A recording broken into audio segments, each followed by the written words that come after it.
Hello my little learners.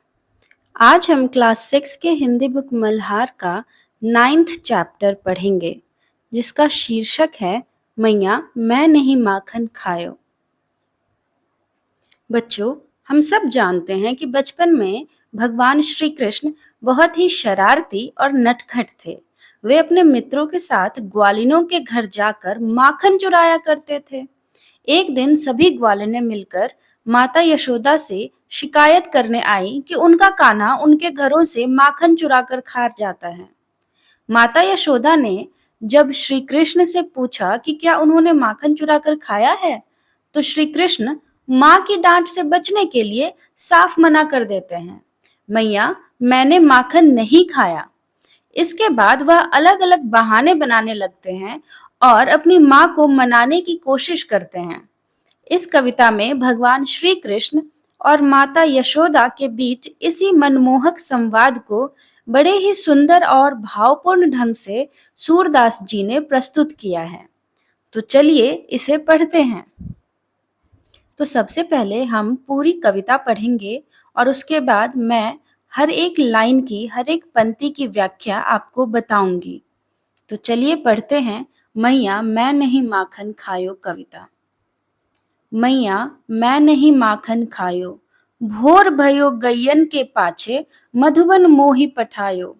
चार पहर बंसीवट भटक्यो, साँझ परे घर आयो। मैं बालक बहियन को छोटो, छीको के ही विधि पायो। ग्वाल बाल सब बैर परे हैं, बरबस मुख लपटायो। तू माता मन की अति भोरी, इनके कहे पति आयो। जिय तेरे कछु भेद उपजी है, जानी परायो जायो। ये ले अपनी लकुटी कमरिया, बहुत ही नाच नचायो। सूरदास तब बिहसी जसोदा, लय और कंठ लगायो। तो बच्चों, अब हम एक एक पंक्ति पढ़ेंगे और शब्दार्थ जानेंगे और उस लाइन का मीनिंग समझेंगे। तो चलिए पहली पंक्ति है मैया मैं नहीं माखन खायो। शब्दार्थ देखते हैं। मैया मतलब माता, माँ। माखन मक्खन को कहते हैं और खायो मतलब खाया। तो पंक्ति है मैया मैं नहीं माखन खायो। इसमें श्री कृष्ण कह रहे हैं कि माँ मैंने माखन नहीं खाया है। भोर भयो गैयन के पाछे, मधुबन मोहि पठायो। तो भोर मतलब होता है सुबह, प्रातः। भयो यानी कि होते ही। गैयन यानी कि गायें। पाछे मतलब पीछे। मधुबन मथुरा के पास यमुना नदी के किनारे का एक वन।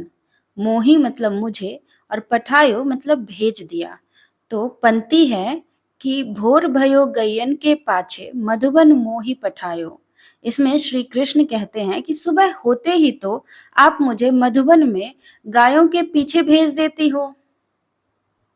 फिर नेक्स्ट पंक्ति है कि चार पहर बंसीवट भटक्यो, साँझ परे घर आयो। चलिए शब्दार्थ जानते हैं।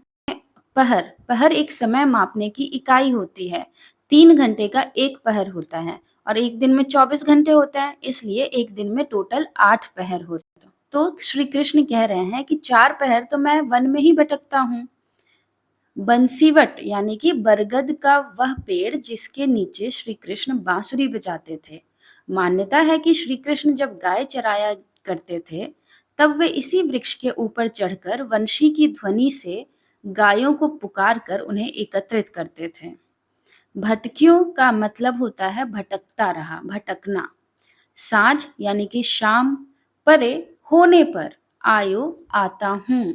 तो चलिए पंक्ति है कि चार पहर बंसीवट भटक्यो, साँझ परे घर आयो। मतलब श्री कृष्ण कह रहे हैं कि पूरे दिन मैं बंसीवट के पास भटकता रहा और शाम को घर लौटा। दिन में एक दिन में 8 पहर होते हैं, तो 4 पहर यानी कि पूरा दिन, 4 पहर दिन के और 4 पहर रात के। तो पूरे दिन तो मैं बंसीवट के पास ही रहा और शाम को घर लौटा, वही कृष्ण कह रहे हैं। नेक्स्ट पंक्ति है मैं बालक बहियन को छोटो, छीको के ही विधि पायो। चलिए शब्दार्थ देखते हैं। बहियन यानी कि बाह, हाथ। छोटो यानी कि छोटा। छीको तो बच्चों, गोल पात्र के आकार का रस्सियों का बुना हुआ जाल जो छत की या ऊंची जगह से लटकाया जाता है, ताकि उसमें रखी हुई खाने पीने की चीजें जैसे दूध, दही, मक्खन को कुत्ते, बिल्ली आदि न पा सके। जैसे इस चित्र में आप देख सकते हैं कि वो जो मटका है वो ऊपर टंगा हुआ है। तो जिस रस्सी के सहारे वो टंगा हुआ है ना, उसी को छीका बोला जाता है। केही विधि यानी किस प्रकार, किस तरीके से। पायो यानी कि पा सकता हूँ। तो पंक्ति है कि मैं बालक बहियन को छोटो, छीको केही विधि पायो।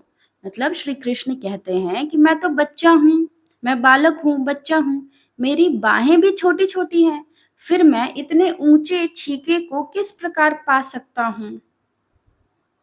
नेक्स्ट पंक्ति है कि ग्वाल बाल सब बैर परे हैं, बरबस मुख लपटायो।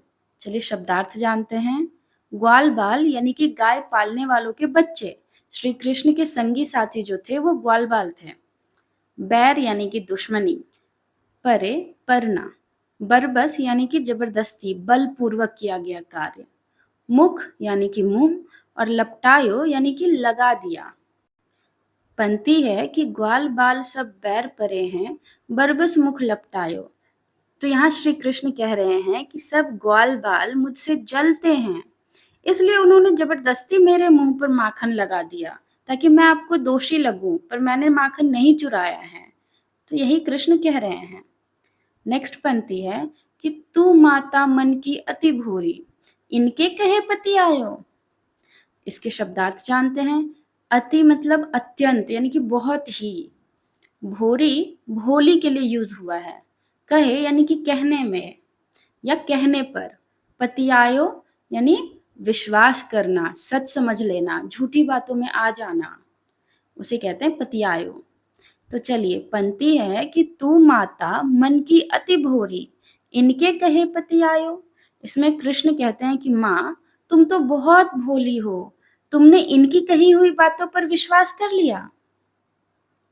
नेक्स्ट पंक्ति है कि जिय तेरे कछु भेद उपजी हैं, जानी पर आयो जायो। शब्दार्थ देखते हैं। जिय मतलब मन, हृदय, कछु यानी कि कुछ, भेद यानी संशय, शंका, संदेह, उपजी यानी उपजना, उत्पन्न होना, जानी यानी जानकर, परायो पराया, जायो मतलब जन्मा। तो पंक्ति है जिय तेरे कछु भेद उपजी है, जानी परायो जायो। तो यहाँ कृष्ण कहते हैं कि लगता है तुम्हारे मन में कुछ शंका उत्पन्न हो गई है, जो मुझे पराया समझ लिया। नेक्स्ट पंक्ति है कि ये ले अपनी लकुटी कमरिया, बहुत ही नाच नचायो। शब्दार्थ देखते हैं। लकुटी का मतलब होता है लाठी, और कमरिया छोटा कंबल, बहुत ही मतलब बहुत ही। तो ऐसी मान्यता है कि श्री कृष्ण जब गाय चराने जाते थे ना, तो वो लाठी और कंबल लेकर जाया करते थे। तो पंक्ति है कि ये ले अपनी लकुटी कमरिया, बहुत ही नाच नचायो।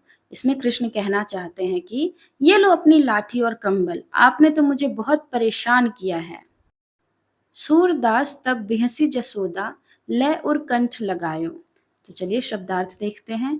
बिहसी का मतलब है हंसकर, जसोदा यानी कि यशोदा माँ, उर हृदय, कंठ गला, और लगायो यानी कि लगाया। तो पंक्ति है कि सूरदास तब बिहसी जसोदा, लय उर कंठ लगायो। यह सब सुनकर माँ यशोदा हंस पड़ी और प्रेम पूर्वक कृष्ण को गले से लगा लिया। बच्चों, जब माता यशोदा ग्वालिनों की शिकायत करने पर जब श्री कृष्ण से पूछती हैं कि कान्हा, क्या तुमने माखन चोरी किया है, तो श्री कृष्ण मना कर देते हैं और बहाने बनाते हैं और माता को मनाने की कोशिश करने लग जाते हैं। वो कहते हैं कि मैया, मैंने माखन नहीं खाया है, आप तो मुझे सुबह सवेरे ही गायों के पीछे मधुबन भेज देती हैं। पूरा दिन तो मैं जंगल में इधर उधर भटकता रहता हूँ और केवल संध्या समय घर लौटता हूँ। मैं तो एक छोटा सा बालक हूँ, मेरे तो हाथ भी बहुत छोटे हैं, ऐसे में मैं छींकों तक कैसे पहुंच सकता हूँ। और कान्हा बताते हैं कि ग्वाल बाल ना सब मुझसे जलते हैं और वे ही जबरदस्ती माखन मेरे मुंह पर लगा देते हैं, ताकि मैं दोषी दिखूं मैया। मैया तो बहुत भोली है और इन सब की बातों में आ जाती है।